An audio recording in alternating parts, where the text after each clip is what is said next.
It's System Shock 2 time. I've been itching to play this on the channel for ages, and I spent a lot of time last week with BioShock Infinite, so I wanted to look back at its predecessors. Also, it's become, after, and I'll talk about this in a little bit, but it's got through the whole legal quagmire thing, and System Shock 2 is finally available on Good Old Games, GOG.com. So it's a perfect opportunity to fire it up. Now, I normally just play a bit of a game and tell you a bit about it and go from there. With this one, I'm going to try and do it a bit differently. I'm going to be playing this a fair bit, and I'm going to use a thing called MSI Afterburner to hopefully just record my play. So we're going to look at... I'm going to show you the game with some commentary, and then I'm going to come back and do some more gameplay, and I might do it without commentary for once, but we'll see anyway. So now, a couple of things. Let's have a look at the menu there. I had originally recorded this in I ran it at a fairly high quality, fairly high resolution due to some add-ons that I have running. Excuse me, but unfortunately, because of the way I'm rendering it, it's gonna be it's gonna be back at the original kind of resolution you would have saw the game at if you played it in 1999. So it swings around a bit, really.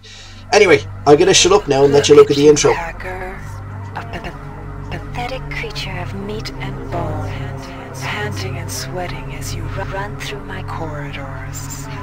How can you challenge a perfect, immortal machine?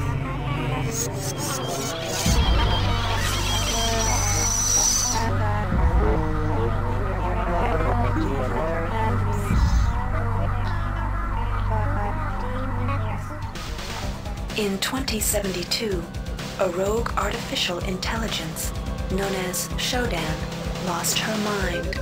In her limitless imagination, Shodan saw herself as a goddess, destined to inherit the earth. That image was snuffed out by the hacker who created her.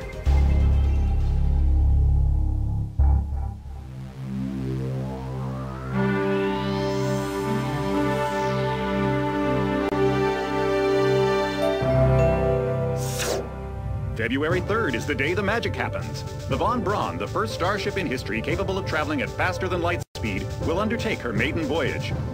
This incredible journey is the result of teamwork between the UNN Protectorate and the incredible scientific minds at the newly relicensed Tri-Optimum Corporation.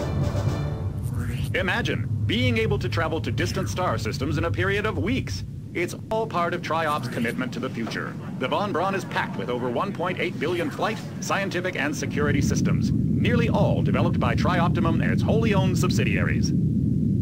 Providing security for the Von Braun as she plows through the heavens will be the UNN Rickenbacker. At her helm will be no less than Captain William Bedford Diego himself, hero of the Battle of Boston Harbor during the Eastern States Police action. This incredible union of government and corporation is made possible by an intricate series of docking mechanisms that will allow the Rickenbacker to piggyback its way into jump space.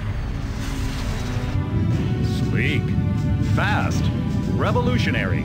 Who knows what wonders await our crews in the bosom of the cosmos? All we do know is that it's a great day for mankind.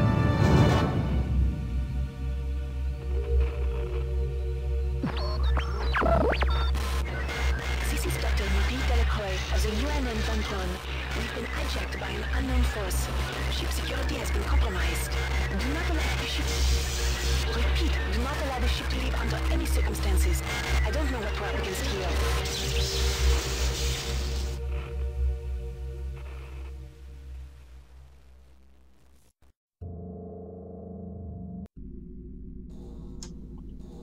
Okay, so that was a mid-90s era intro, talking you through the basics of System Shock 1 and filling it in the background. Now, I'm going to move in a second or two. Just I want to kind of talk before I trigger the announcer guy. So basically... Welcome to the Ramsey Center UNN recruitment facility. Please watch your step when leaving the train.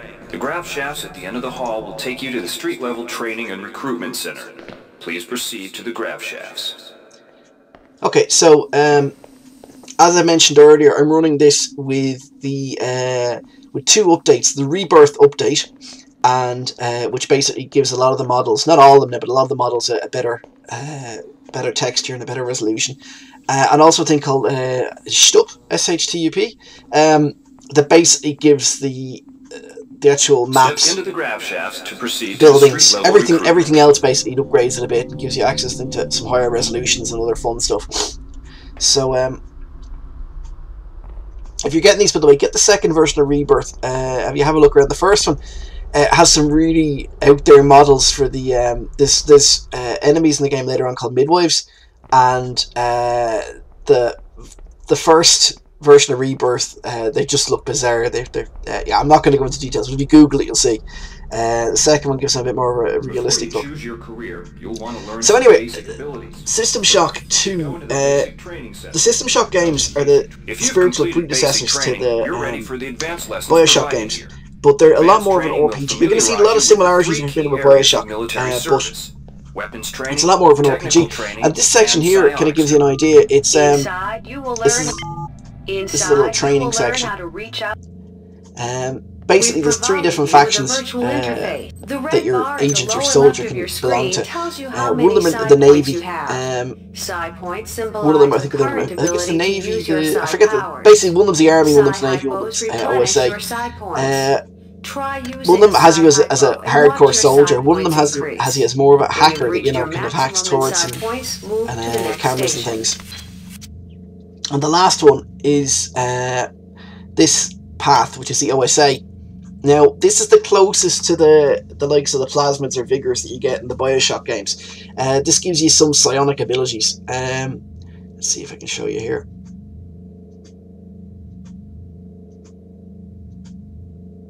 Hang on, where's the menu?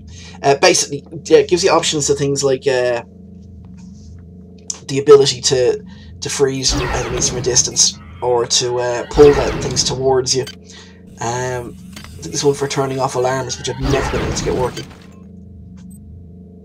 This is the menu system here. Again, this ties into being a bit more like the BioShock games. And again, my apologies.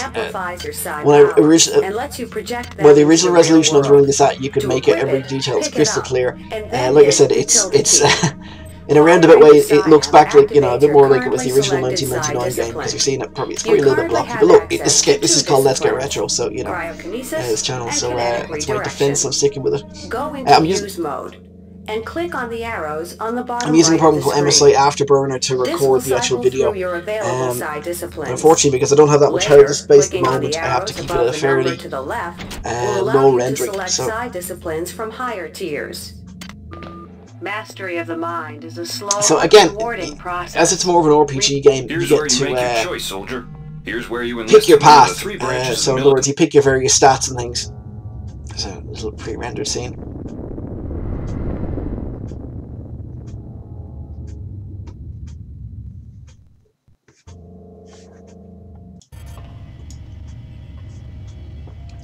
So in this case, as I said, I picked the OSA agent because it gives me something a bit like the plasmids from the other games. Now the downside to this is that when you start the game as an OSA agent, you basically you can't even use a gun. You've got to upgrade your arms abilities, because I suppose the logic being you'd shoot yourself in the foot, you know, or in the face long before you actually hit an enemy with your gun. Also, you're not able to hack turrets or hack doors and things, or hack again like the BioShock games. You can hack vending machines, other fun stuff like that. Now, as I said, instead of just being a drop-down menu where you pick your stats and abilities, you go through this training. Well, it's really just a series of corridors where you pick, you know, what stats you want. But it's nice, it gets a little bit of backstory. It's a pain in the ass though, because I've ran through this a couple of times today. The sensory deprivation up the top there. Sorry again, apologies, because I don't think you'll be able to make it out too well. On the nature of matter will grant you power over it. But it tells you basically what the stats are going to, you know, what the things are going to give. I'm going to do the one that gives me the ability to sonic kinetic redirection. In other words, I can pull things to me. It's handy for pulling, you know, bonus items towards you and fun stuff like that, and solving a couple of puzzles. Your body has been excuse me. Again, the way the game is designed, it's really, you know, end of the century, you know, end of the 20th century standards for gaming, that, you know, you basically can't do everything, you know. So I've got a couple of things here, but I won't, as I play the game, I won't be able to, use all of the hardware without changing my the way my upgrades work. So the idea being, you play through it as a soldier, you play through it as a psychically enabled guy, you play through it as a hacker. It gives you a couple of different redirections. You can't see the whole game in one run. I guess this is why the BioShock Infinite has the 1999 mode, where you only can have certain. I think you're only allowed a couple of the vigors in it, and you're only allowed certain, upgrades. Excuse me. So anyway, we're kicking off. You're going to see something similar to BioShock, and to a lesser extent BioShock 2, where you're, you're starting off, you've no idea what's going on, and there's a mysterious character helping you along in the background by audio. I'm getting strange readings from that radar dish outside the window. It's become unstable due to... Move! Take cover! Oh, here it comes. That's a cool little effect for like a late 90s game. This wrench and me are going to be very friendly for a while because, as I mentioned, because I've taken the psionic path, the OSA path, I can't use a gun. Even when I pick them up, I'll have to go and upgrade. So anyway, just a pot of history of the game, really. System Shock came out in, I think, 96, 97, and was, once you get over the very odd controls, was a pretty cool, it was more of an RPG. It was pretty close to the likes of Fallout, I guess.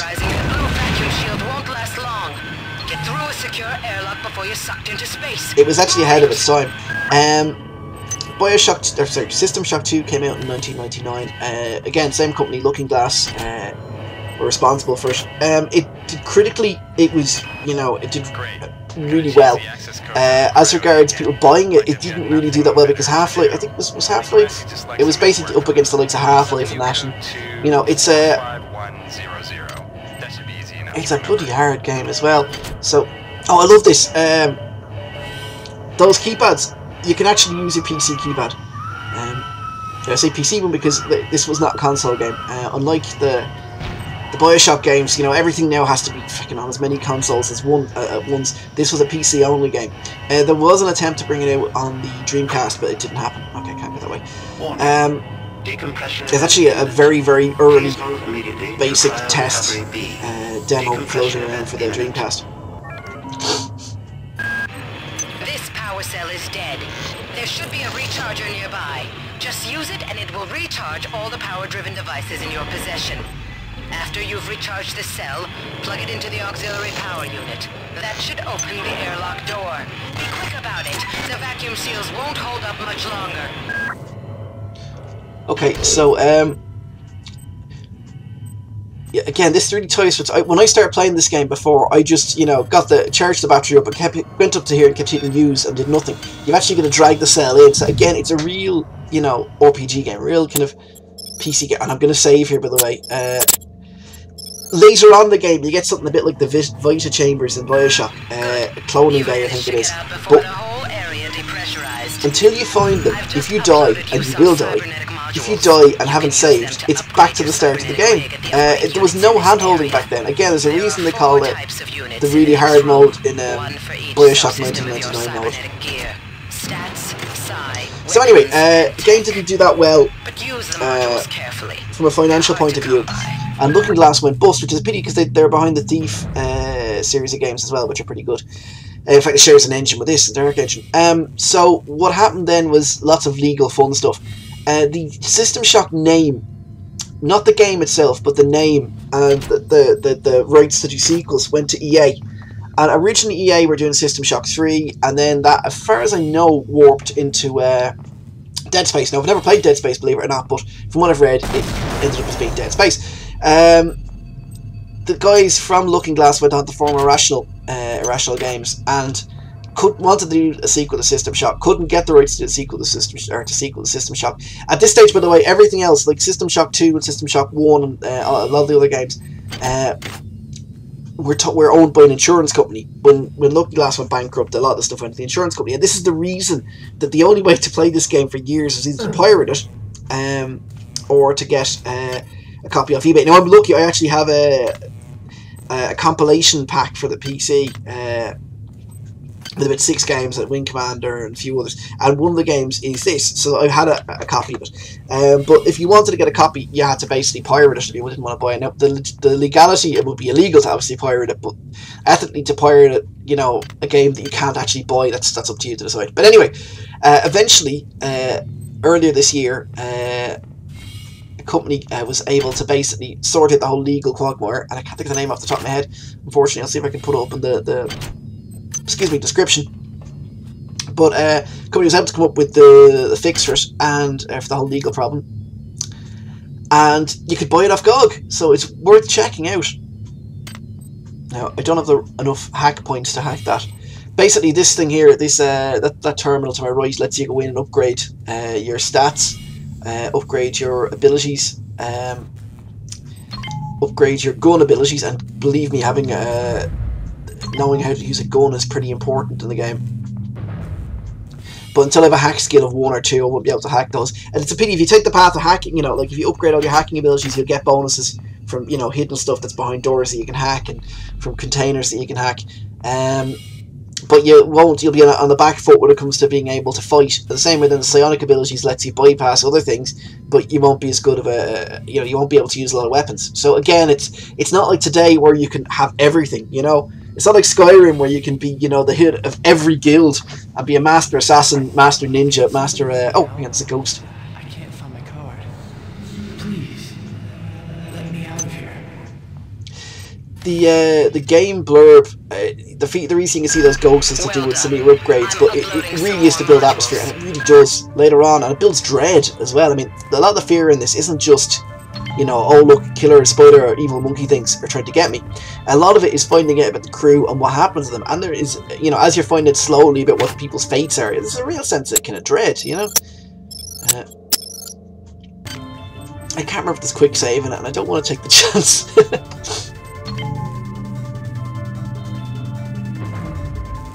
Anyway, here's the first of our bad guys. These are the Nenny. These are the infected crew.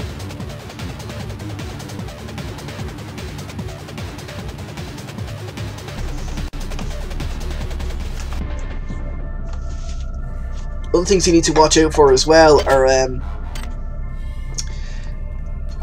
cameras. It's a bit harder to hack them and to deactivate them than it is in the BioShock games. Probably because, again, this is an RPG, not a, you know, not a, what's it called? A pure, well, BioShock and BioShock 2 aren't exactly pure shooters, but compared to this they are. Again, like I said, this is the closest thing I can think of offhand would be the likes of the Fallout games or Skyrim, because I mean, okay, it's not open world, you're in a confined space, but what you do, you can interact with nearly everything. I need to research that, because again, there's a ton of things you can do, and there's you can research mysterious things you find in it, and it gives you advantages against your enemies. There's one thing I don't like, and I might actually get one of the nice patches to remove it. I need a higher hacking skill for that.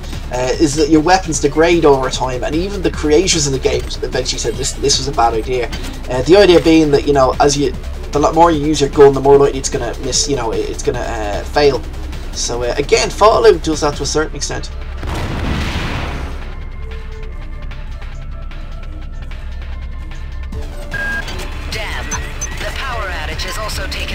If I remember rightly, one of the things I just picked up there now, I might get a chance to look at it right now, but maybe I'll come back to it. There's a little game that, you know, you get... in hard vacuum now, I'm afraid, but there should be another one on this deck. Once you get the battery recharged, place it in the auxiliary override.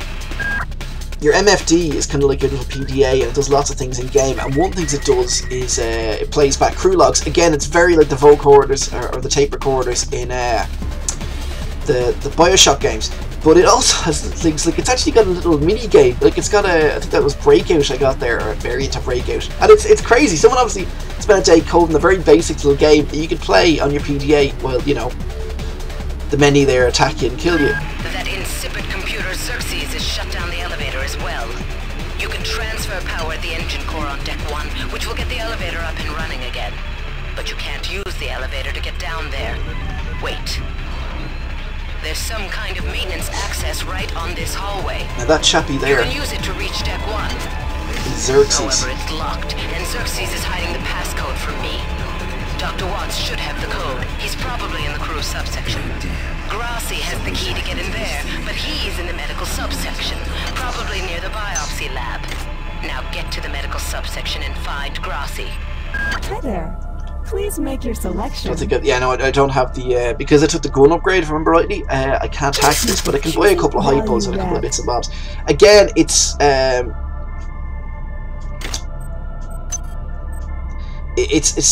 one of those things that's similar in all the games. That you can hack the what's it called? The vending machines.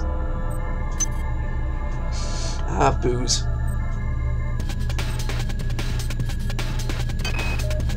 I've been unable to get in touch with Delacroix. This place is falling apart. Members of my team keep disappearing. The leaks in the vending shaft shorted out the primary access channel. And that means we'll all be on auxiliary power until we can get it back up. That means... Oh, shit! Threat detected. Potential threat detected.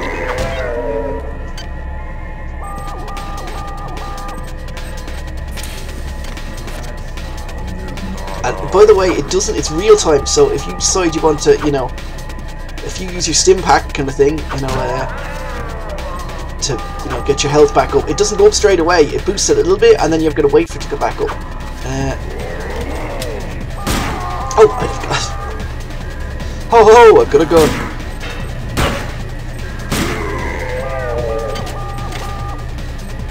And again, it doesn't stop. Well, it's real time, so you know when you're quaffing your potions, you know, sorry, your hypos, you can't. It doesn't stop the game, so guys will come up and they'll kill you. So anyway, listen, this has just been a quick look at the start of the game because I have a horrible suspicion I'm going to die soon. In fact, there we go. So it's just been a quick look at the start of System Shock 2, just to give you a taste. If it's a game you've never played before, for the love of God, go try it out. You'll love it. Like I said, if you've only played the BioShock games, and you know, unless you really hate anything that's in any way more cerebral than shooters, it's well worth checking out. And the storyline is fantastic. I don't want to spoil too much of the story. I'm not even going to talk about what goes on, but it's one of those real games that just draws you in. So yeah, listen, that's been the start of System Shock 2. I'm playing this myself anyway. I may record some footage. I'm not a brilliant player, but I might just record some more footage, and I may or may not do commentary. Just for once, I mightn't do commentary on the game. I just play it and maybe, you know, pipe up the odd occasional comment. But yeah, listen, this has been System Shock 2, and thanks for watching, guys. And again, don't forget, it's available on GOG.com, Rebirth. Later version of the Rebirth mod, well worth getting. The SHTUP one, well worth getting. And if you're getting that on GOG, don't forget about all the cool extras, some interviews, some, you know, artwork, things like that. So again, thanks for watching, guys, and I shall see you next time. Need to research the artifacts you'll find around the ship. Don't try to carry around all the chemicals at once. It's impractical and unnecessary. Your research software will tell you what chemicals it needs and when.